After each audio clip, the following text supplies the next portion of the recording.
ये कैसे हो सकता है? धनराज बोला। सत्यवती ने राजकुमारी को सीने से लगाते हुए कहा, जो भी हो जी, यह हमारी है, हमारी अपनी है। धनराज ने आश्चर्य से कहा, एक मैना के अंडे से राजकुमारी कैसे निकल सकती है? इस पर सत्यवती मुस्कुराकर बोली, जो भी हो, राजकुमारी तो हमें मिली है ना, भगवान की यही लीला है। इस तरह उस राजकुमारी का नाम मैनावती रख दिया गया। वे दोनों उसे अपनी संतान की तरह पालने लगे। जब मैनावती बड़ी हुई तो उसकी सुंदरता न केवल गांव में बल्कि दूर दूर तक चर्चा का विषय बन गई। उसकी भोली मुस्कान और तेजस्विता को देखकर हर कोई मंत्रमुग्ध हो जाता। एक दिन मैनावती जब सरोवर से जल भरने गई थी, उसी समय उस राज्य के राजा वीर प्रताप अपने वजीर विश्रुत के साथ उसी दिशा में भ्रमण को निकले थे। जैसे ही राजा की दृष्टि मैनावती पर पड़ी, वह उसकी रूप और सौम्यता पर मोहित हो गया। उसने तुरंत वजीर से कहा, विश्रुत, जाओ पता लगाओ यह कन्या कौन है, किस कुल की है, मैं इससे ही विवाह करूंगा। वजीर ने हाथ जोड़कर कहा, जो आज्ञा महाराज, मैं अभी इस कन्या के विषय में सब पता करता हूँ। वजीर विश्रुत ने थोड़े ही समय में उस कन्या के विषय में पूरी जानकारी इकट्ठी कर ली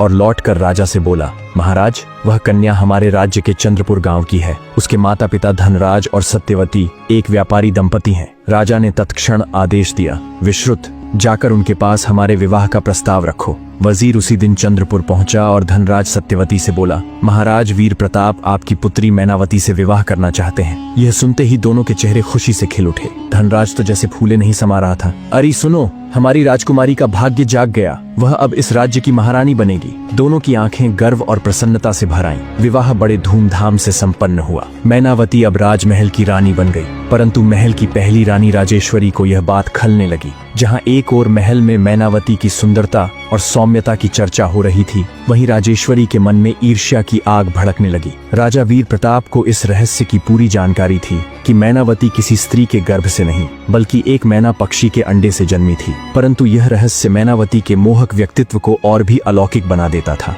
राजा अब अधिकांश समय मैनावती के संग बिताने लगा। वह उसे स्नेहपूर्वक मैना सुंदरी कहकर बुलाता और राजकीय विषयों में भी उसी से सलाह लिया करता। ये सब देखकर पहली रानी राजेश्वरी की ईर्ष्या अब असहनीय हो चली थी। वह सोचने लगी, अब बहुत हो गया, इस मैना सुंदरी को तो महल से सदा के लिए हटाना ही होगा।